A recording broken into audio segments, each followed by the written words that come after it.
Hello and welcome to our show. This is an opportunity for students and the school administration to talk about important events that are happening here at Dover Sherborne High School. I'm Mr. Smith, the headmaster, and we have another illustrious panel of students here today. So why don't we go around and introduce ourselves? Hi, I'm Evan Strauss. I'm a junior. Joe Murray, I'm a junior. Caroline Hoffman, I'm a junior. So appreciate you guys coming today, and I know that there's some new and important things that are on students' minds, and I wanted an opportunity to talk to you about some of the changes and some of the improvements that we're going to be making here at Dover Sherborne High School. So, I think, Evan, you have the first question? Great. Yeah, let's get into security at the school. Could you give us maybe an update on the security at the school and what has been done in the last few weeks to upgrade it? Yeah, absolutely. And first and foremost, what I want to say is, through this whole process, we've looked at this whole security upgrade as an opportunity to increase our safety and our security in our campus while still maintaining some freedom and flexibility in our campus. I think it's something that our students and our faculty value, that ability to be able to move about, the fact that we have our students eat outside, the fact that we move from building to building for classes, and those things aren't going to change. That being said, we also felt as though it was important to tighten up on some security items so that people have a greater sense of comfort, and so we have a greater sense of knowing who's in the building. So some of the things that have been happening over the last few weeks, we've installed what is basically called a door buzzer system, and this is a system whereby, similar to Chickering and Pine Hill, where when the doors are locked, you simply push a button. That button then buzzes in the main office, and then the front office administrative assistants are then notified that somebody would like to get in. They see a visual on a camera phone that they have of that person. They can communicate with that person to ask what their business here might be, and then they then have the ability to let them in to the building. So we've installed a number of those on the campus, both here at the high school and the middle school. We're hoping sometime later next week to start the process, and we're looking at this spring as kind of being a trial and error type process so that come for next fall, we have a better sense of how the system's going to work. One of the basic systems of how it's going to operate will be the following. During class, when class is in session, the doors will all be locked. So anyone who comes from the outside, let's say a parent or a vendor or a guest, a college rep, whatever wants to get in, they would have to buzz in through the main doors. But between passing times, all of the doors are going to electronically unlock. So for students, you're really not going to see a change, a major impact on this from your perspectives. You'll be able to leave the building and then go into Lindquist, go into the science building, really without any real issues. It's only if you're beyond the 2 to 3 minutes after the bell, or if you came in late because you had a doctor's appointment, you were at home, or whatever the case may be, or you were taking a test. And this door system is something that most schools have. It's going to enable us just to have a better sense of who's signing into the building. We'll be expecting all guests to buzz in. But during passing times, you'll be able to move about, and during lunch freely. So let's say, for example, you're in the cafeteria and you like to eat in the lobby. You'd be able to go get your lunch in the cafeteria and then simply come right back into the building and eat in the lobby as you normally have. It's when classes are in session, or in the case of lunch, it's going to be a few minutes into the lunch, in which case you might have to buzz back in. We're setting those up for the gymnasium, the room outside 122, and then the main office. The doors next to the nurse's office will actually be locked at all times with the exception of passing times. So we still want to give students flexibility of not just having to go to the main office, but also having different places where they can get in. So that's really going to be the change for students. It's not really going to be a major shift. Right now, the Lindquist building is not going to have a lock system, so for you coming and going, it's still going to remain unlocked. That will be a future purchase where we will have some additional locks that are going to take place. We are going to lock more of our doors in Lindquist, so we're going to just have a couple doors open, one right outside of this TV studio, one down by the Raiders rack door, and then one the closest door to the middle school. All the other doors will be locked. So in addition, we're also providing fobs, which are like these access cards that your parents who work in industry probably have to use to get in and out of their buildings anyways. And all the teachers will have those fobs. So teachers who teach at the middle school and the high school who are shared staff will just simply be able to use the fob to get in, as will other administrators. So we think that it's a nice compromise. It provides some additional safety while students are in class, but it still gives you the flexibility of moving about and not having to be constantly buzzed in just because you're going from the science wing to the high school. Something that I think that the students are going to love. The corner door by the science wing that we had closed is now going to be opened because we'll be able to be on that system. So that's going to be great. It's going to help students get to their classes, we think, more efficiently. And it's not going to cause the bottleneck where students have to go all the way down the hall and cross over. That door is going to be unlocked during the passing period. Also, the door that leads up to the second floor by the math wing, right now it's closed. That door will be open now. Because we have a door buzzer system, we feel as though we can have a better security sight line, and so students will be able to come and go from that door as well. So in some ways, this new security is actually giving you guys a little bit more flexibility and freedom. Great. So you talked about kind of how it'll all work already, and how it will change for students or not change for students, but will there be, or will we be having any safety drills before the end of the year? So we'll certainly be having another like evacuation fire drill type thing, because we have to do 3 of those a year, so we have another one of those. In terms of an actual lockdown, we haven't decided yet. We probably want to do one more lockdown drill with our faculty. We are moving towards a new system where under the old lockdown system, we simply would lock down into the room, close the blind, shut the lights off, and stay in the corner. We're now moving to a different method that is much more popular and common, being used across schools and universities across the country, and that's to lock down, but then to have the ability to move. So if we had a disturbance or something taking place in our gymnasium, people who are in math classes over on the other side or in the side could actually leave the building, could exit, and could go somewhere to a safer place. So we will be doing some of those, but probably at the beginning of the fall, once we have more time with our faculty to make sure that they understand this new process. So it's not just a lockdown. Sometimes we might find that a lockdown is the right thing to do. Other times we might feel like evacuating students is the best thing to do. And we'll also be practicing a shelter in place, which typically happens when there might be an issue, say, down the road. Say that there's a suspicious person who's at the other end of Donnelly, and we're just concerned with making sure that our students are contained. A shelter in place would mean that your classes still go on and everything happens, we just don't leave buildings, as opposed to a lockdown, which is obviously a very different situation, which we're not expecting, but like anything else in society today, it's just good to be prepared for different situations. So we'll be informing our students once we go to this door buzzer system. You'll be receiving an email, and we know that there'll be a little bit of trial and error, and some people say, all right, I'm not quite sure how this works. The good news is the incoming 9th graders will have it at the middle school, same system, so they'll know, and then you guys will quickly catch on. And like I said, I don't think it's really going to cause a whole lot of difference in how you operate. Great. And lastly, will there anything else be added after the school year for security? Yeah, so I think down the road we might add a couple more cameras. Right now we just have cameras on those main doors, but there's still some discussion about having a camera out in the student parking lot, just as a protection for you guys, because there have been cases over the last few years where people from other places come to student high school lots, and have actually tried to break into cars. They caught somebody at Medfield High School 2 years ago doing that, and it was interesting that the reason they caught them is they had cameras. The principal sent something out to local high schools and said, if you know who this person is, and another principal from another school said, it's a former student of ours, and this person is such and such, so the police were then able to go to that residence and find out that sure enough, they were breaking into cars. Beyond that, I think we might look at some, tightening up of some areas, but I don't foresee us doing a whole lot more than that. Linquist obviously will be the next project.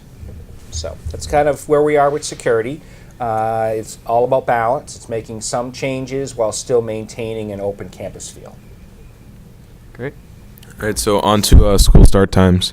Although it's a year away, what do you think students should be aware of about school start times when it comes into play? Yeah, so I think it's going to come down to balance once again. We're looking at starting school a year from now at around 8:30. I know that some students have concerns. What is that going to then mean for the end of the day? And so we're going to be spending a lot of time this summer and early next fall looking at our schedule, whether we just push our schedule up a bit. Do we keep break? Do we eliminate break? Do we combine our lunches with the middle school? Do we condense our lunches? We wouldn't have less lunch time, but we have to look at when we offer lunch because we don't clearly want to have some of you not eating till 2 p.m. That's crazy as well. So we have to look at a lot of things. I think the beginning of the day, we want to also ensure that if we're focused on making sure that students are getting adequate sleep, we may still offer some extra help in the morning, but not all of it. I think that teachers would still have to offer an afternoon session. For some students, I think that morning session does work, depending on what you have, so it's going to be a balance. I think we're going to look at our after-school clubs. When will extra help start? When will sports start? And we're looking to try to find minutes wherever we can in the day so that we can have those afternoon activities start as soon as possible. I think the latest they might start might be we get out of school at 3:15, but maybe we get out of school at 3. Maybe we get out of school at 2:57. So it may not be as big of an adjustment in the afternoon if we can save some minutes here and there. And that's why we're looking at break. We're not saying break's going to be eliminated, but we're just looking to say if we eliminated break, we actually can end our school day earlier. So maybe there is some value to that. Part of why we have break is sometimes we feel like students start so early, you haven't had a chance to eat breakfast, you need that break. If we start school later, we just have to determine, do we still need break? And that'll be a decision that will be made with a lot of different stakeholders, including high school students weighing in on that. So we won't make any decisions without first getting your input. And I think that the other thing that you should just simply be aware of is it's going to be a change, and sometimes change is a little bit difficult, but many schools who have gone to this change have reported really positive outcomes with it and have felt as though getting the additional sleep over time really helps. The reason why they feel like you will get extra sleep and not just extend your night later is because of your circadian rhythms, that at a certain point you just shut down as a student and you just say, okay, enough. That doesn't mean you might not have one night where you stay up later, but our hope is that you are going to be able to get additional sleep, and we'll look at through survey results of whether that's happening or not. There have been some rumors going around that some sports or maybe some after-school clubs won't run as often. Do you think that's true? So our intent is to maintain everything that we have and not to lose anything. In terms of sports, I don't personally see us losing any of our sports. I think we'll have to make some adjustments with some of our outside facilities like golf, ice hockey, swimming, gymnastics maybe even. But I think that we'll still work around that. Most schools who have gone to this change have not lost any sports. They've simply had to make some adjustments to it. We will have to look at some of our practice times for some of those outside facilities and to hope that we can still do it. But I think that we can make it work without eliminating anything. In terms of some of our after-school clubs, it's my expectation that we'll maintain all the clubs we have. We have about 62 clubs here. They may just start a little bit later than normal, or maybe we can have some times where if we keep our break, perhaps we can schedule, a meeting to be held at that time, or if we have an early release day, maybe something we can do. So we're going to have to get creative, and we're going to have to really think this through, but our intent is to not lose anything that we have. We know that our students value athletics and clubs and extracurriculars here. It's part of our culture, and that's not something that we want to eliminate. So what do you think a model day would look like? Like, when would after-school sports or drama start and end? Yeah, so right now we have a 45-minute gap between school ending and practices starting. And keep in mind, some of our clubs start right afterwards. So I don't see the clubs being as big of a deal. I think that with the athletics, we certainly will still have a gap, but maybe we'll have a 30-minute gap. So instead of sports starting at 3, maybe they start at 3:15 or 3:20 or 3:30 at the latest, as opposed to 3 o'clock. So the adjustments aren't going to be as drastic as some might anticipate they're going to be, because I think that we can find time in between. We still want to maintain that opportunity for students to have the extra help session and not feel like, oh, I can't get extra help now because I have practice. We're going to certainly rely on students who are taking tests or things like that they need more time to be able to get the pass from the teacher and to give that to the coach. Some of this is going to be educating our coaches on being even more flexible and understanding with regard to extra help. We are a school of academics first and foremost. Our athletics are important, our clubs are important, but our school work is the top priority, and that's something that we're going to look at. So I'm looking at trying to devise some ways in which maybe we can start our after-school activities a little bit earlier, because I'm still a firm believer in I want to provide opportunities for families to have dinner together if that's what they wish to do, or just have students home as early as we can get you home, even though the day is going to be shifted a little bit more. I don't think that means we have to then totally sacrifice that. And then whatever you decide to do as students and families, then that's your decision.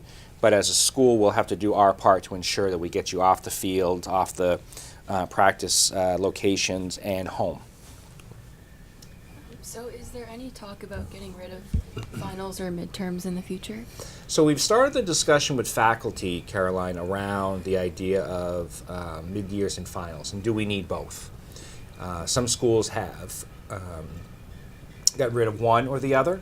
I think I'm right now in that frame of mind where I do think I wonder if we need both. I think that the mid-years and finals, on the one hand, do prepare you for college level type of tests, excuse me, that you may have to take, but on the other hand, you also do other high stakes testing in other areas already through SATs, ACTs, SAT2s, AP tests. So it's not like you don't have experience with some of these high stake tests, MCAS even. So what we're looking at with our faculty is different models where maybe we eliminate finals but still keep mid-years, or maybe we get rid of mid-years but keep finals. And then what we might do in addition, if we end up keeping both, is maybe we have a project-based type of thing set up. We've got some teachers who are piloting some things this coming spring, actually. A couple English classes, a couple world history classes are doing some project-based learning. We have a math class that's doing it as well. And we want to balance that out too, because if everyone's just doing projects, it can have the negative effect of providing this overwhelming feeling for students too. So it needs to be a balance. So sometimes having that traditional exam is still worthwhile for students, because some of you probably like to have it be a balance between, well, I've got a paper in this class, a project in this class, but a traditional test in that class. And I think that balance still makes sense. So I think next year we'll probably make some recommendations to look at, and that may be involving removing either the mid-years or the finals, but probably still keeping one, but certainly looking at some more project-based opportunities for students and some more chances to collaborate on a project. And as you all know, that takes time, right? So we want to also ensure that if we're doing a project as a final, you are given enough time to do it, and that it's not adding on extra stress having to do this project, but rather that it's productive learning. So I think that's kind of where we're at. You know, we haven't made any final decisions on it, but we're definitely looking at that because we feel that we in some ways want to model what colleges are doing, and colleges and universities right now kind of have a combination. Sometimes you might have a final paper, you might have a final presentation, or you might have a traditional test. And I think it's still important that we train you and prepare you, because so many of our students go on to college and university for a little bit of each of those. And so what important dates should students be aware of? Important date, yeah. So we have a number of different things that are happening. Obviously this Friday we have our prom, and the weather's looking to be decent, which is great since we've had such a terrible spring. Pre-prom is going to be held here at Linquist Commons beforehand, or outside of Norris Searle if it's nice. And so there's the prom this Friday at the Westin in Waltham, which is an important date. A number of our athletic teams will start having tournaments coming up pretty soon. We have an underclassmen awards ceremony on the 23rd. We also have senior project presentations, which for underclassmen, if you haven't seen those yet, they're a great opportunity to sort of learn a little bit about senior project. and you get to learn from the students as to the meaningfulness and the impact that those projects had on them.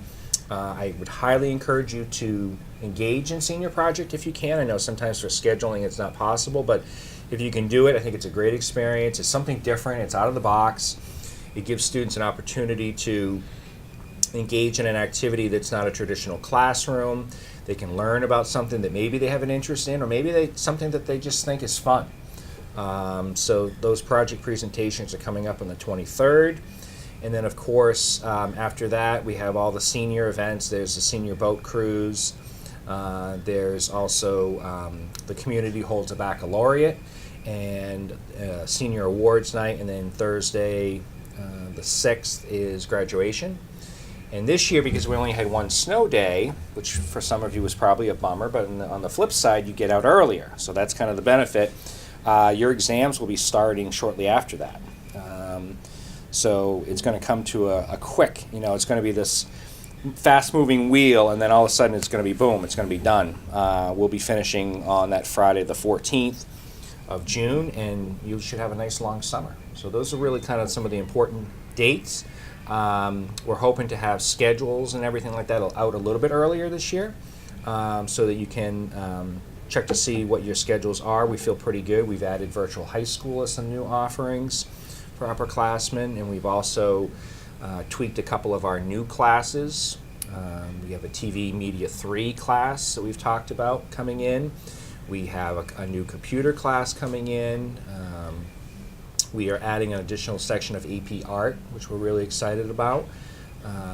We're also then looking at the potential for the following year of having AP Computer Science brought to Dover Sherborne. So definitely be checking in with your guidance counselors about your schedules and just the course sections that you're looking at. We may not specifically know by the time you leave school what teachers you have, but you might know if you're going to be able to get the classes that you're hoping to get. So those are kind of the big end-of-year things. We will have a teacher appreciation assembly as well. We have one teacher retiring, Mrs. Luskin, but we'll also be honoring other teachers who celebrated big milestones with maybe a new child or somebody who came on as a long-term sub to support us, and that's always a real positive and productive day. I'm really happy to report that for next year, we're going to be having another seminar day. We received a DSEF grant through the generosity of the community and DSEF to run a seminar day, which we'll be running sometime next spring.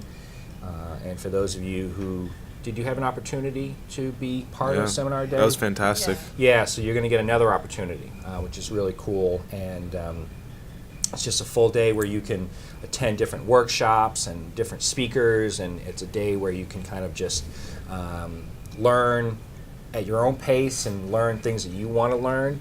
And if you've got particular ideas of groups or people that you'd like to have come speak to Dover Sherborne, then we're also going to be surveying students to see what are some groups or some areas of interest or some fields that you'd like for us to encourage to invite, and as a result of that, try to meet the needs of the students. So that's something exciting to look forward to for next year.